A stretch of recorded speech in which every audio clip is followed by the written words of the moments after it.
Nutrients का जो chapter है पोर्शन, उसके आगे वाले पार्ट यानी विटामिन्स की। तो सबसे पहले मैं आप लोगों को विटामिन्स के बारे में जो महत्वपूर्ण जानकारी है वो आप लोगों को मैं बताऊंगा।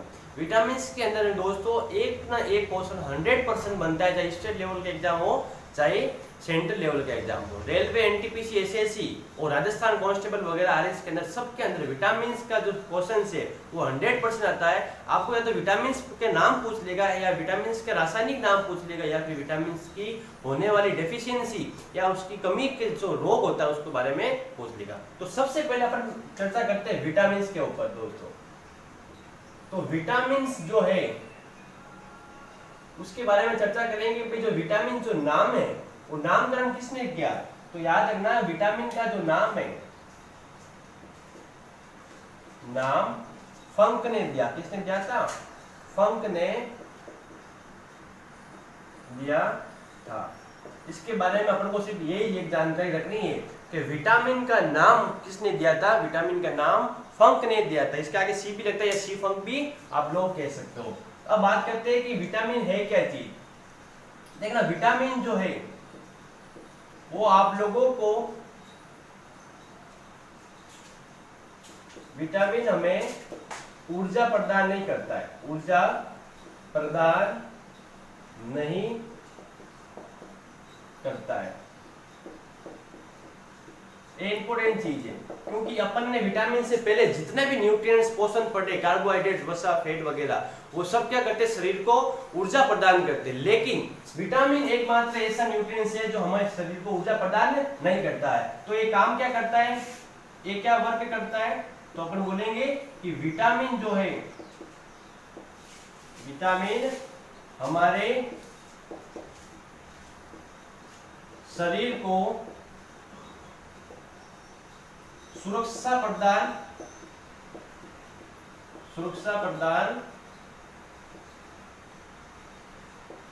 करते हैं। तो याद रखना कि एग्जाम के अंदर पूछ भी सकते हैं विटामिन क्या वर्क करता है, क्या काम करता है। तो आप लोग लिखोगे कि विटामिन जो है वो हमारे शरीर को सुरक्षा प्रदान करने का काम करते हैं और ना कि वो हमें ऊर्जा प्रदान करने का काम करते हैं। ओनली फॉर वो हमें हमारे शरीर की बाहरी आगतों से सुरक्षा प्रदान कराते, एक सुरक्षा कवच तैयार करते हैं। अब अपन बात करते हैं कि जो विटामिन है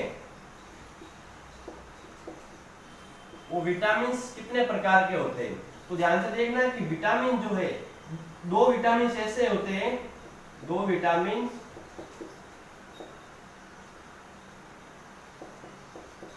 ऐसे होते हैं जिनका निर्माण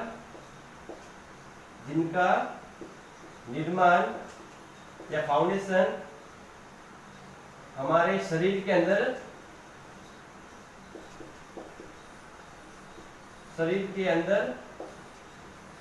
होता है। कौन कौन से विटामिन है वो? तो सबसे पहले आप लोग लिखोगे कि जो विटामिन के है, विटामिन के, इसका निर्माण हमारे शरीर में होता है। कहां पर होता है? तो आप लिखोगे लार्ज इंटेस्टाइन। लार्ज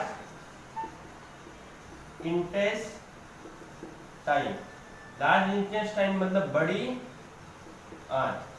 बड़ी आंत के अंदर जो है वो विटामिन के का निर्माण होता है। और जो विटामिन डी का निर्माण होता है, विटामिन डी का निर्माण भी हमारे शरीर में होता है। और विटामिन डी का निर्माण कौन करता है? तो हमारी स्किन करती है। कौन करता है? स्किन यानी त्वचा जो है हमारी, वो त्वचा क्या करेगी? विटामिन डी का निर्माण करेगी। तो ध्यान से देखना, दो प्रकार के विटामिन ऐसे होते हैं जिनका निर्माण शरीर के अंदर ही होता है। एक तो है विटामिन डी जो धूप के माध्यम से स्किन हमारे शरीर के अंदर उसका निर्माण कर सकती है। और दूसरा विटामिन है आप लोगों के विटामिन के, जिसका निर्माण क्या करेगा? उसका निर्माण करेगा आप लोगों के लार्ज इंटेस्टाइन यानी बड़ी आंत के अंदर विटामिन के का निर्माण होता है। अब अपन चर्चा करते हैं कि जो विटामिन है उन विटामिन को कितने भागों में, कितने पार्ट्स के अंदर डिवाइड किया गया है। तो उसके ऊपर चर्चा करते हैं। विटामिन जो है बहुत ही इंपॉर्टेंट चैप्टर माना जाता है न्यूट्रिएंट्स का, ठीक है। अब देखना, दो प्रकार के विटामिन होते हैं, दो प्रकार के विटामिन होते हैं। सबसे पहले आप लोगों के आता है कि जो है जल में घुलनशील, जल में घुलनशील या water soluble, water soluble vitamin, जल में घुलनशील विटामिन। तो ध्यान से देखना कि जल में घुलनशील जो विटामिन है वो कौन कौन से है। तो अपन बोलेंगे जल में घुलनशील दो ही विटामिन जिसका नाम है बी एंड सी। बी और सी जो है वो जल में घुलनशील विटामिन माना जाता है। और एक और प्रकार के विटामिन होते जो होते फैट में घुलनशील, वसा या फैट, वसा या फैट में घुलनशील, वसा या फैट में घुलनशील विटामिन।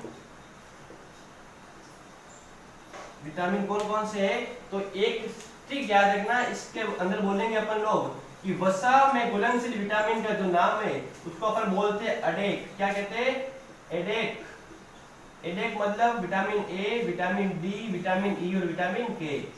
और अगर ट्रिक के माध्यम से याद करना चाहो कि आपको लगता है कि हम ये याद नहीं कर सकते कि वसा के अंदर कौन से विटामिन होते हैं, तो ध्यान से देखना कि जिस प्रकार से वसा है, आप लोगों को पता है वसा एक गाढ़ा तत्व होगा, यानी जितने भी फैटी पदार्थ होंगे, जैसे आप लोग मान लो कि बटर, क्या मान लो बटर।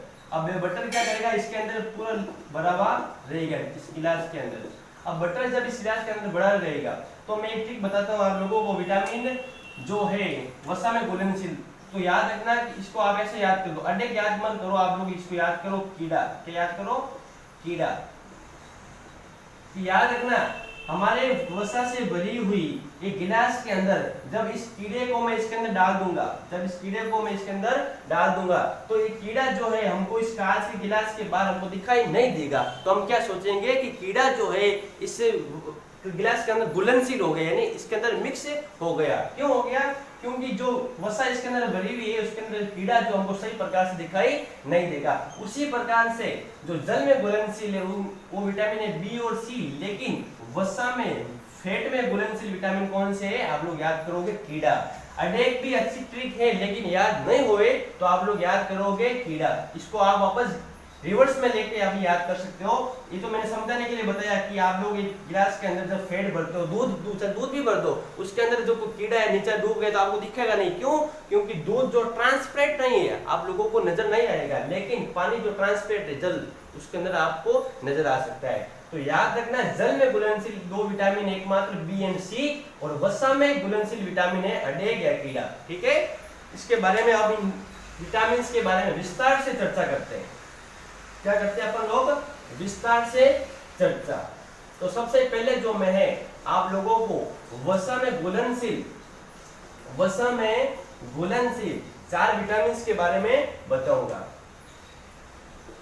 फर्स्ट में वसा में घुलनशील या वाटर सोल्यूबल विटामिन, वसा में घुलनशील विटामिन। ठीक है, तो अब देखना सबसे पहले अपन बात करते हैं विटामिन ए की।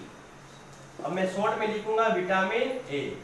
अब विटामिन ए की जब बात करते हैं तो सबसे पहले विटामिन, जो भी विटामिन होगा उसका क्या होगा, सबसे पहले आप लोगों के रासायनिक नाम, केमिकल नेम के बारे में पूछ सकते हैं। तो याद रखना विटामिन ए का जो रासायनिक नाम है पूरा नाम क्या है इसका, रेटिनोल। क्या नाम है, रेटिनोल। विटामिन ए का रासायनिक नाम क्या है, रेटिनोल। अब उसके बाद अपन चर्चा करेंगे विटामिन ए के स्रोत के बारे में कि भाई कौन सी चीजें खाने से हमको विटामिन ए की आवश्यकता या पूर्ति कमी हो जाती है। तो ध्यान रखना सबसे पहले इसके अंदर आती है आप लोगों के ग्रीन वेजिटेबल्स, हरी सब्जियां, हरी या ग्रीन वेजिटेबल्स भी लिख सकते हो आप, ग्रीन वेजिटेबल्स, ओमा येलो फ्रूट्स। ध्यान से देखना येलो फ्रूट्स या पीले फल, पीले फल। उसके बाद आप लोगों के आती है इंपोर्टेंट जो स्रोत है इसका माना गया है कैरेट या गाजर, इसको माना गया है गाजर को। और चौथा है आप लोगों के मिल्क, तो याद रखना विटामिन ए का रासायनिक नाम है दोस्तों रेटिनोल। क्या नाम है? रेटिनोल। अब उसके सोर्स की चर्चा करते, स्रोत की चर्चा करते, तो सबसे पहले आप लोग ग्रीन वेजिटेबल्स की बात करोगे, उसके बाद येलो फ्रूट्स। येलो फ्रूट्स के अंदर भी दो इंपोर्टेंट फ्रूट्स माने जाते हैं। कौन कौन से? एक तो है आप लोगों के मैंगो और दूसरा है ऑरेंज। ध्यान से देखना, मैंगो का सेवन करने से और ऑरेंज का सेवन करने से हमारे शरीर में विटामिन ए जो है वो पर्याप्त मात्रा में सिक्रेशन होता है या बनता है। तो ध्यान से देखना कि विटामिन ए का रासायनिक नाम रेटिनोल हो गया और स्रोत कौन कौन से हो गए? तो ग्रीन वेजिटेबल, हरी सब्जियां, येलो फ्रूट्स के अंदर मैंगो, ऑरेंज और गाजर इंपोर्टेंट है।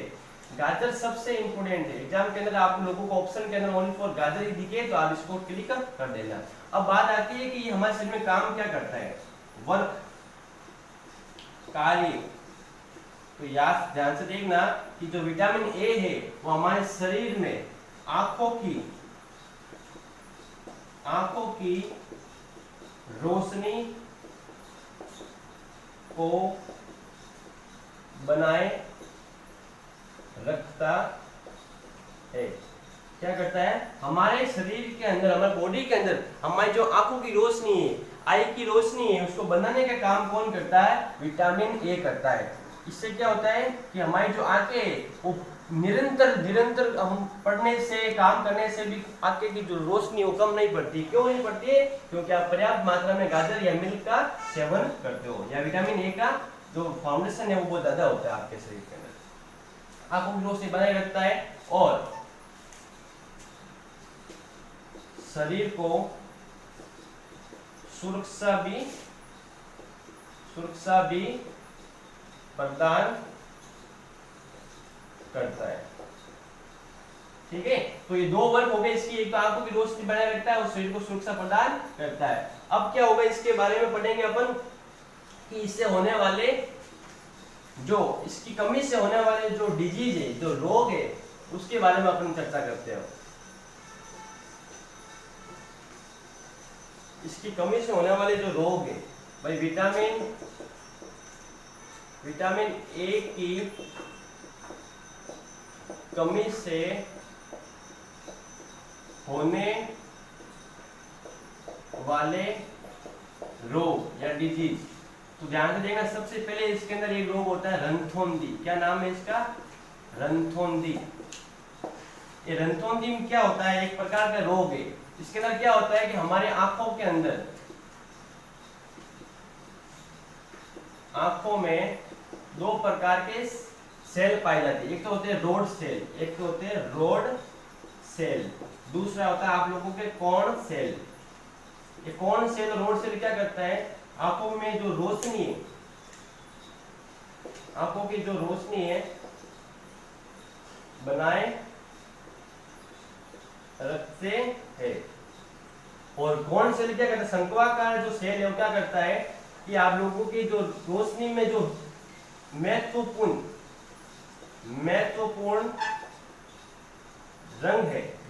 रंग प्रदान करते हैं। भाई किसी के होता क्या है कि आप लोग क्या करते हो कि जब देखने की क्षमता होती है, किसी को लाल रंग बहुत कम नजर आता है, किसी को ब्लैक कम नजर आता है, तो उसके बारे में जब आपकी आंखों की जांच होती है तो उसके अंदर कौन सेल के बारे में जांच होती है और रोड सेल के अंदर बारे में जांच होती है। आप जब रेलवे में जाओगे तो आप लोगों का जो फिजिकल एग्जाम होगा, मेडिकल टेस्ट होगा, उसके अंदर क्या होगा? कौन सेल, रोड सेल को अच्छी प्रकार से जांचा जाएगा। क्यों जांचा जाएगा? क्योंकि किसी को होता है, ये कमी होती है कि भाई मेरे को लाल रंग बहुत कम दिखता है, मेरे को ग्रीन रंग जो है कलर है वो बहुत कम दिखता है, तो उनकी जांच होती है। और अगर किसी भी बंदे के अंदर थोड़ी सी भी कमी पाई जाती है तो उसको रिजेक्ट कर दिया जाता है मेडिकल के अंदर। तो ध्यान से देखना, विटामिन ए की कमी से रंथोंदी रोग होता है जो आंखों में रोशनी बनाए रखने का काम को कम कर देता है। और रंथोंदी का मतलब होता है नाइट ब्लाइंडनेस। क्या बोलते हैं इसको? Night blindness. संध्याकालीन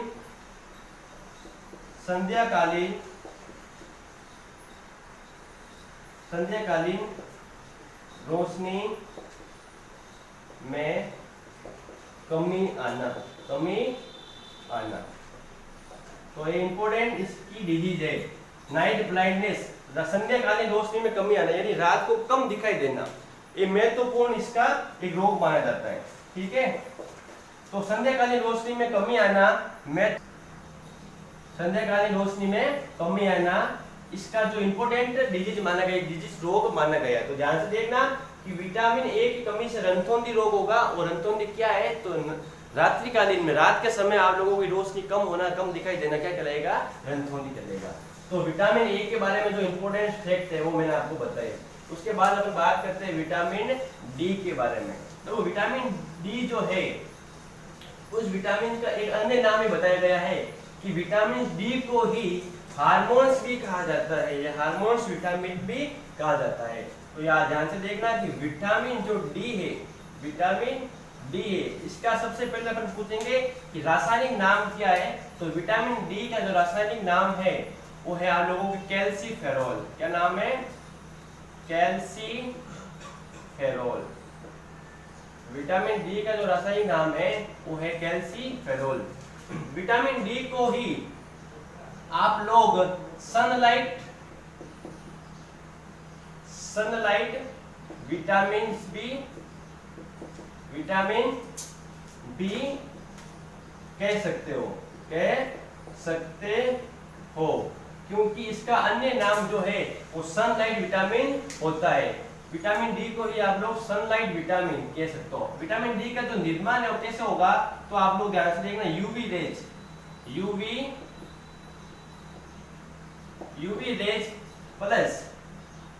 raise plus sunlight, सूर्य का प्रकाश, सनलाइट मिलकर जो है आपके विटामिन डी का निर्माण करते हैं। तो इस जो इक्वेशन को ध्यान में रखना कि यूवी रेज, अल्ट्रावायलेट तरंगे और सनलाइट, सूर्य का प्रकाश मिलकर आप लोगों के विटामिन डी का निर्माण करता है। इस विटामिन डी को ही आप लोग इंपोर्टेंट स्टार्ट करके लिखना, इस विटामिन डी को ही हार्मोन विटामिन कहा जाता है, हार्मोन विटामिन कहा जाता है। तो ये अन्य नाम पूछ सकते हैं, किस विटामिन को हार्मोन विटामिन कहा जाता है। तो आप लोग बोलोगे कि विटामिन डी को ही हार्मोन विटामिन कहा जाता है। अब विटामिन डी जो हमारे शरीर के अंदर वर्क क्या करता है, कार्य क्या करता है, तो ध्यान से देखना कि हमारे हड्डियों को, हमारे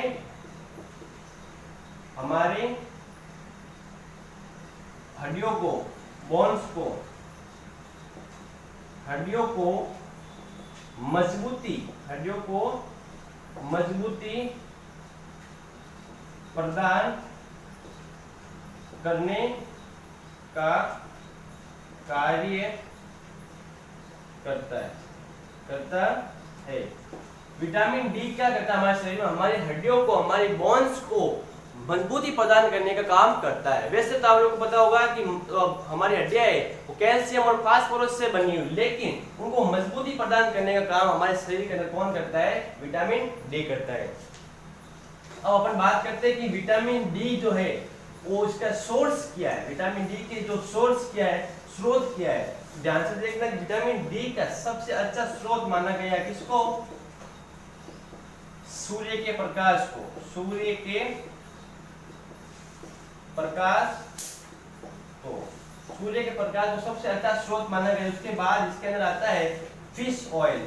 कौन सा ऑयल, फिश ऑयल, मछली का तेल को भी इसके अंदर माना गया है। और मिल्क के अंदर भी आप लोगों के जो है विटामिन डी की पूर्ति होती है, क्योंकि मिल्क के अंदर भी हमारे हड्डियों को मजबूत बनाने का कार्य है, इसकी सेवन से किया जाता है मिल्क के अंदर। और दूसरा है आप लोगों के पनीर इत्यादि।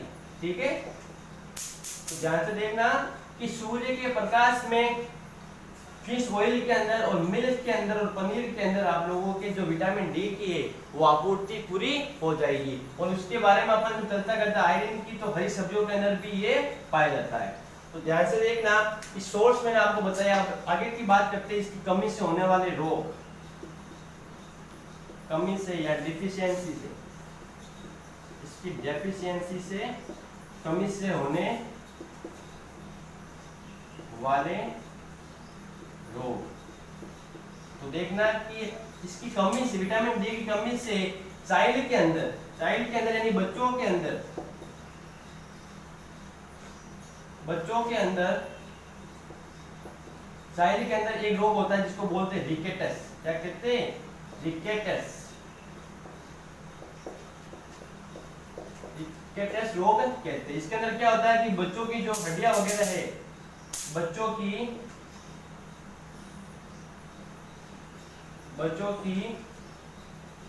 हड्डियां वगैरह है, बोन्स मुड़ जाती है। और चाइल्ड के अंदर तो रिकेटस होता है, लेकिन एडल्ट्स के अंदर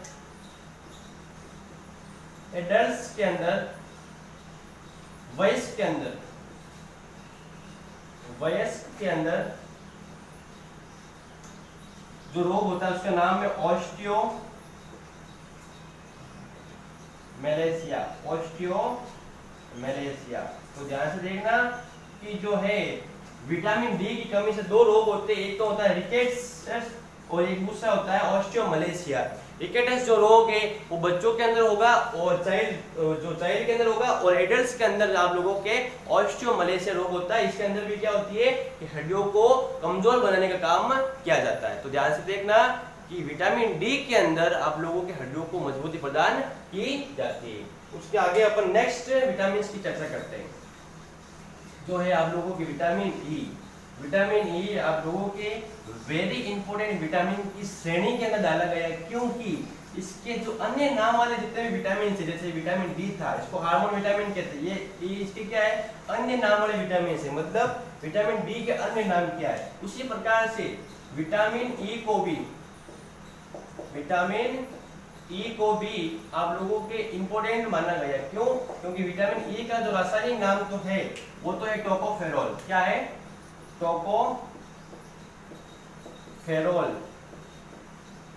टोकोफेरोल। लेकिन इसका अन्य नाम एक और बोला गया है, इसको बोला गया ब्यूटी विटामिन। क्या बोला गया है? ब्यूटी विटामिन यानी सुंदरता का विटामिन। क्या बोला गया है? सुंदरता का विटामिन, इसलिए इंपोर्टेंट माना जाता है। अब विटामिन ई के जो स्रोत माने गए, स्रोत क्या है इसके? तो सबसे पहले अपन बात करते हैं स्रोत की।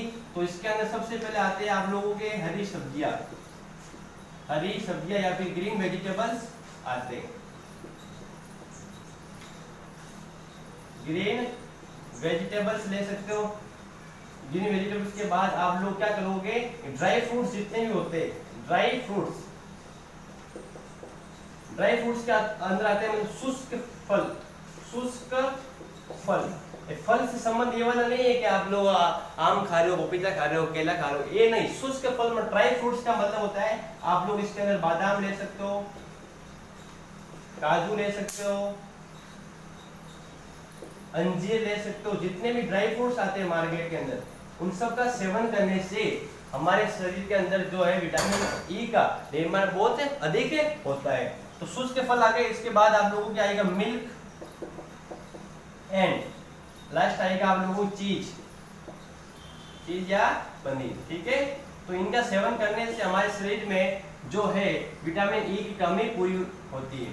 तो ध्यान से देखना है कि जो विटामिन ई है वो कार्य क्या करता है, वर्क क्या करता है। तो ये हमारे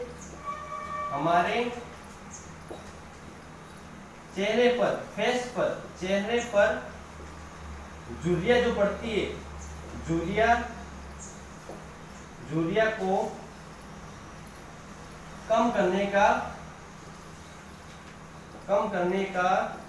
काम करता है। तो इंपॉर्टेंट चीज है ये कि हमारे चेहरे पर, फेस के ऊपर जैसे उम्र बढ़ती रहती है तो उस प्रकार से झुर्रियां पड़नी स्टार्ट हो जाती है।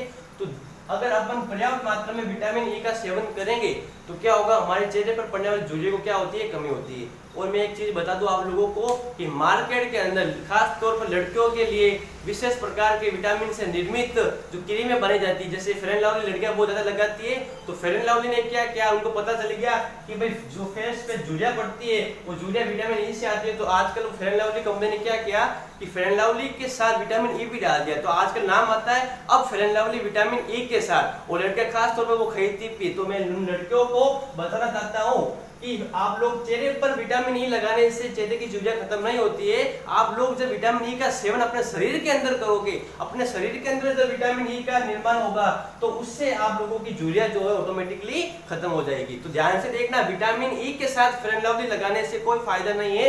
आप लोग विटामिन ई का पर्याप्त मात्रा में सेवन करो। सेवन कैसे करोगे? दूध पीने से, शुष्क फल खाने से, ड्राई फ्रूट्स खाने से और हरी पत्तीदार सब्जियां खाने से, उगे हुए अनाज खाने से क्या होगा? आप लोगों की जो चेहरे पे झुर्रियां है वो क्या होगी? कम होगी। तो खास तौर पर ध्यान रखना, fair and lovely vitamin E के साथ नहीं लगानी है। और बाहर लगाने से विटामिन ई का निर्माण थोड़ी होगा। जब आप लोग अपने शरीर के अंदर उसका निर्माण करोगे तो वो बाहर आप लोगों के चेहरे पर दिखाई देगा। तो मैंने बताया इसका कार्य। अब अपन चर्चा करते हैं कि जो विटामिन ई है उसकी कमी से होने वाले रोग कौन से हैं। तो विटामिन ई की कमी से होने वाले जो रोग है वो वेरी इंपॉर्टेंट है। एक तो क्या होता है? रोग कमी से, ठीक है,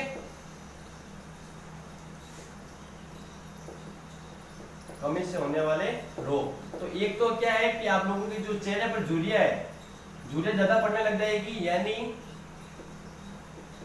चेहरे पर झुर्रियां आ जाती है। और दूसरा इंपोर्टेंट वर्ग है, इसके अंदर खास तौर पर क्या होता है कि व्यक्ति के अंदर, महिला या पुरुष के अंदर नपुंसकता का प्रभाव, नपुंसकता का प्रभाव, नपुंसकता का प्रभाव या इफेक्ट पड़ने लगता है। प्रभाव पड़ने लगता है। अब कैसे पड़ता है प्रभाव? ध्यान से देखना कि विटामिन ई के अंदर क्या होता है कि पर्याप्त मात्रा में जो आप लोगों के शुक्राणु है, शुक्राणु स्पर्म है या अंडाणु है, अंडाणु का जो संचालन है, जो निर्माण है, वो बहुत अच्छी प्रकार से निर्माण, अच्छे प्रकार से नहीं हो पाता, नहीं हो पाता है। इस वजह से ही इसको नपुंसकता का कारण भी बताया गया है कि विटामिन ई की जो कमी होगी आप लोगों के शरीर के अंदर, उससे क्या होता है कि अंडाणु का और शुक्राणु का जो निर्माण है, निरंतर निर्माण है, वो कम हो जाएगा और इस कमी से नपुंसकता का प्रभाव आ जाता है। तो इसके लिए मैं एक अच्छा स्रोत बताऊंगा आप लोगों को कि आप लोग क्या करो, नारियल का जो पानी, नारियल का पानी, नारियल का पानी का सेवन करने से विटामिन ई की पूर्ति हो जाती है। तो ध्यान से देखना कि अगर आप लोगों को कुछ कमी लग रही है तो आप लोग नारियल का पानी पीना स्टार्ट कर दोगे, ताकि उससे क्या होगा कि इस विटामिन ई की जो कमी है वो कमी दूर हो जाएगी। तो विटामिन ई के बारे में अपन ने चर्चा की। अब लास्ट विटामिन है जो वसा में घुलनशील है, उसका नाम है विटामिन के।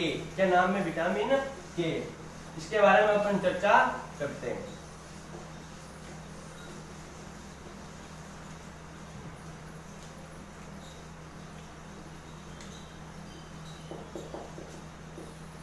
विटामिन के, विटामिन के का जो है आप लोगों के, विटामिन के का जो आप लोगों के रासायनिक नाम, उसको बोलते हैं फाइलोक्विनोन। फाइलोक्विनोन, फाइलोक्विनोन जो है या क्विनोन बोल सकते, फाइलोक्विनोन जो है इसका रासायनिक नाम बदल जाता है। अब विटामिन के का निर्माण में शुरुआत में बताया था, विटामिन के का निर्माण भी हमारे शरीर के अंदर होता है। तो इसके इंपोर्टेंट जो सोर्स है या स्रोत है, उस स्रोत की चर्चा करते हैं। सबसे पहले आता है इसके अंदर, क्या आता है? पत्तेदार सब्जियां, पत्तेदार सब्जियां, पत्तेदार सब्जियां या वेजिटेबल्स भी लिख सकते हो, पत्तेदार वेजिटेबल्स। उसके बाद पत्तेदार वेजिटेबल्स के बाद आप लोगों के सबसे पहले आता है इसके अंदर पालक, स्पाइनिच, पालक के बाद मेथी, जितने भी और मिल्क, जितने भी आप लोगों के पत्तीदार सब्जियां, पालक, मेथी, इस प्रकार से जो जिनके अंदर पर्याप्त मात्रा में आयरन पाया जाता है, उन सब्जियों का सेवन करने से आप लोगों के विटामिन के की जो पूर्ति है पूरी हो जाएगी। अब विटामिन के कार्य क्या करता है, कार्य वर्क क्या करता है, ध्यान से देखना। विटामिन जो के है वो हमारे शरीर में रक्त का